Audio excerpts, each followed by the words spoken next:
everyone. Thank y'all for stopping by Southern Storytime again. Tonight we'll be reading Rip Van Winkle, a story I thought was appropriate for an ASMR video. Hope you enjoy. Once upon a time, a man known as Rip Van Winkle lived in the village of Catskill. He was a happy-go-lucky fellow, and a little bit lazy, and he was married to a wife who was unkind. Often, when Rip was seeking some peace, he walked with his dog and his rifle into the mountains to the west of the village. There he lounged beneath the trees, watching hunted game, and sometimes he simply stared up at the sky and daydreamed. One cool September evening, he was crossing South Mountain when he came upon a little round fellow wearing a belted coat, petticoat trousers, and heavy boots. The fellow was peculiar looking. His face was green, and his eyes looked dead. He was carrying a keg upon his shoulder, and when he saw Rip, he said, "I'll offer you a drink if you'll carry this keg up the mountain." Well, Rip was a generous soul, so he lifted the keg onto his shoulder, and together the two gents climbed. As night fell, they came to a plateau where a dozen men with the same ghostly faces as the first fellow and dressed in the same peculiar clothes were playing with stones. They were rolling these stones over the side of the mountain, and they plummeted down and landed with a thundering boom. Rip noticed one fellow with a snow-white beard who stood apart from the others, watching them play. When Rip appeared, the old fellow turned and stared at him, and Rip's first thought was he ought to run. But he couldn't seem to move. Suddenly, the man signaled for Rip to join him in a drink. Rip took a drink and sighed deeply. This was the finest drink he'd ever swallowed, new and delicious and mouth-watering, and he could not stop drinking. Soon Rip was overcome with exhaustion, so he lay down, his head upon a stone, his tired legs stretched out. Before long, he was fast asleep.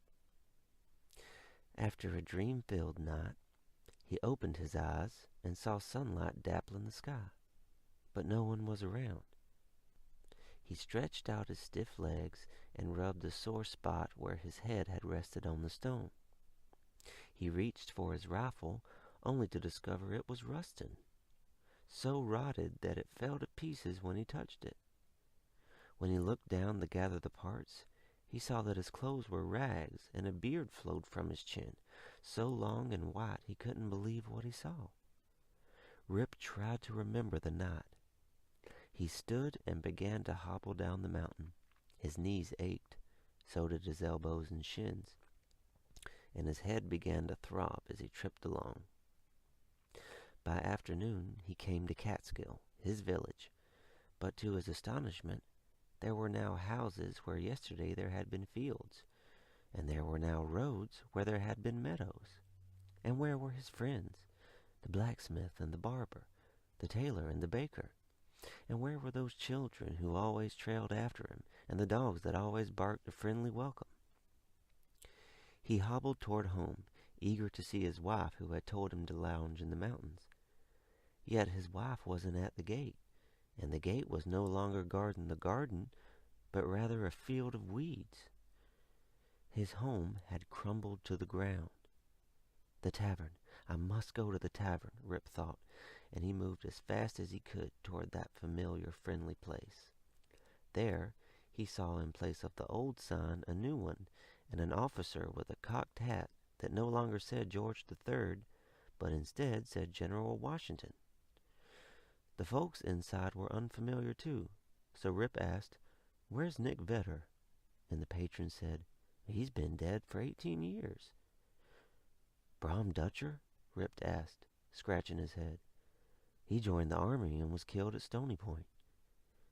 "Where's Van Brummel?" Rip asked. "He's in Congress." He couldn't help himself, so he asked, "And where's Rip Van Winkle?"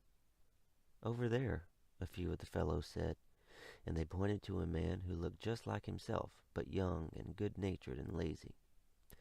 "That's young Rip," said the barman. His father was Rip Van Winkle too, but 20 years ago he went to the mountains and never came back. That's how Rip discovered he had slept for 20 years. Eventually, he found a few old fellows who knew him. He found his daughter, too.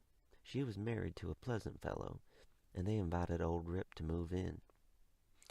Rip slowly recovered from the news that his wife had died in a quarrel. For the rest of his days, he sat in the tavern and smoked his pipe and told tales of the old days.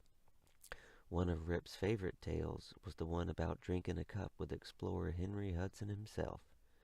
People say Hudson's spirit continues to live in those hills. Every 20 years, Hudson and his men gather in the mountains to play and reminisce about their travels. The drink they share throws mortals into a slumber from which nothing can rouse them until the day when the crew returns to meet again.